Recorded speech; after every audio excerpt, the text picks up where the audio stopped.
ہر ویئریبل device گھر پر تھی، گویا وہ جان بوجھ کر غائب ہوا یا اسے اس طرح غائب کیا گیا کہ وہ خود کوئی ڈیجیٹل نقش چھوڑنا ہی نہیں چاہتا تھا۔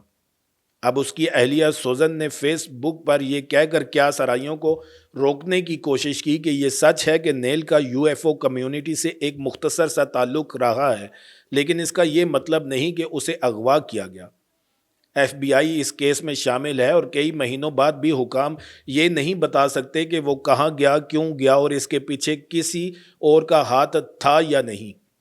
اور پھر دسمبر 2025 آیا جس نے اس معاملے کو پراسرار سے خوفناک بنا دیا۔ میساچوسیٹس انسٹیٹیوٹ آف ٹیکنالوجی کے پروفیسر نونو لوریرو اپنے گھر کے باہر فائرنگ کا نشانہ بنے۔ وہ صرف ایک استاد نہیں تھے بلکہ MIT کے plasma science and fusion centre کے سربراہ تھے۔ یہ وہ جگہ ہے جہاں کلین انرجی کا سب سے بڑا خواب یعنی مصنوعی سورج بنانے پر کام ہو رہا ہے۔ فیوژن انرجی اگر قابل حصول ہو جائے تو دنیا کی توانائی کی سیاست بدل جائے گی۔ اس حملے میں براؤن یونیورسٹی کے 2 طالب علم بھی مارے گئے تھے۔ کچھ ہی ہفتوں بعد فروری 2026 میں کارل گرلمیر جو کیلیفورنیا انسٹیٹیوٹ آف ٹیکنالوجی کے ایک ایسٹرو فزسٹ تھے اور ناسا کے ساتھ مل کر دوسرے سیاروں پر پانی کی تلاش پر کام کر رہے تھے، اپنے گھر کے باہر گولی مار کر ہلاک کر دیے گئے۔ پولیس نے ایک مشتبہ شخص کو گرفتار کیا، لیکن تفتیش کاروں کے مطابق اس کا مقتول سے کوئی ذاتی تعلق نہیں تھا۔ یہ ایک رینڈم ایکٹ آف وائلنس تھا یا کچھ اور؟ یہ سوال ابھی بھی زندہ ہے۔ ان تمام واقعات کے بیچ سب سے سنسنی خیز معاملہ سامنے آیا میتھیو جیمز سولیوان کا۔ یہ صرف 39 سالہ سابق ایئر فورس انٹیلیجنس آفیسر تھے اور یو ایف اوز کے حوالے سے ایک کیس میں گواہی دینے والے تھے۔ مسوری کے ریپبلکن رکن کانگریس ایرک برلیسن نے یہ کہتے ہوئے ایف بی آئی سے تحقیقات کا مطالبہ کیا کہ سولیوان کو ایک انٹرویو کے لیے بلایا گیا تھا اور 2 ہفتوں کے اندر وہ پراسرار طور پر خودکشی کر چکے تھے۔ یہ لفظ پراسرار طور پر یہاں بہت بھاری ہے۔ ایف بی آئی ڈائریکٹر کاش پٹیل نے فاکس نیوز سے تصدیق کی کہ ایف بی آئی اس بات کی چھان بین کر رہی ہے کہ آیا ان میں سے کسی بھی کیس کا تعلق کلاسیفائیڈ معلومات تک رسائی، غیر ملکی طاقتوں یا کسی قسم کی نیفیریس کنڈکٹ سے ہے یا نہیں۔ اب دیکھیے یہ معاملہ آن لائن دنیا میں کس طرح ایکسپلوڈ ہوا۔ انٹرنیٹ پر 2 بڑے بیانیے گردش کر رہے ہیں۔ پہلا منطقی اور جیو پولیٹیکل ہے جس پر ریپبلکن پارٹی کی قیادت زور دے رہی ہے۔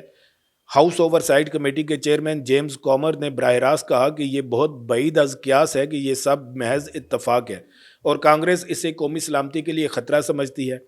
اس تھیوری کے مطابق کوئی مخالف ملک جیسے کہ چین یا روس ایک خاموش ٹارگیٹڈ مہم کے ذریعے امریکہ کے حساس سائنسی اثاثوں کو جسمانی طور پر ختم کر رہا ہے۔ 10 افراد کو ہلاک کر کے آپ امریکی جوہری صلاحیت کو تو نہیں روک سکتے، لیکن دماغوں کا اخراج روک سکتے ہیں، خوف پھیلا سکتے ہیں اور کچھ خاص پروجیکٹس کو کئی سال پیچھے دھکیل سکتے ہیں۔ لیکن دوسری تھیوری وہ ہے جس نے انٹرنیٹ پر دھماکہ کر دیا ہے اور وہ ہے conspiracy theory of U F O scientists والا اینگل، جس کا ذکر گارڈین نے بھی کیا ہے۔ اس تھیوری کے مطابق یہ لوگ کسی غیر ملکی حکومت کے نہیں بلکہ شاید کسی ایسی چیز کے خاتمے کا شکار ہو رہے ہیں جسے وہ خود دریافت کر چکے تھے۔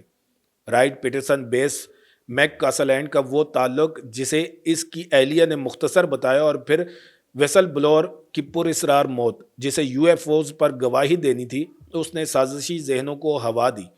لوگ کہہ رہے ہیں کہ شاید ان سائنسدانوں نے ریورس انجینئرنگ کے ایسے پروگرام دیکھ لیے تھے یا ایسی ٹیکنالوجی کے بارے میں جان گئے تھے جسے وہ عوام کے سامنے لانا چاہتے تھے اور طاقتور حلقے انہیں چپ کرانے میں مصروف تھے۔ لیکن یہ کیا اتنا سادہ ہے؟ ڈیموکریٹک رکن کانگریس جیمز واکنشا نے ایک بہت دانشمندانہ بات کہی۔ انہوں نے کہا کہ امریکہ میں ہزاروں جوہری سائنسدان موجود ہیں۔ 10 افراد کو نشانہ بنا کر کوئی بھی غیر ملکی مخالف ملکی جوہری پروگرام کو نمایاں نقصان نہیں پہنچا سکتا۔ ان کا اشارہ اس طرف تھا کہ شاید سوشل میڈیا پر الگوریدم کے ذریعے ہم خود ان بے ترتیب واقعات کو جوڑ کر ایک پیٹرن بنا رہے ہیں۔ اعداد و شمار کے مطابق سے اتنی بڑی آبادی میں خاص طور پر پوسٹ کووڈ ذہنی دباؤ اور امریکہ میں بڑھتے ہوئے گن وائلنس کے تناظر میں ان میں سے کچھ اموات کا جوڑنا ایک المناک لیکن فطری شماریاتی اتفاق ہو سکتا ہے۔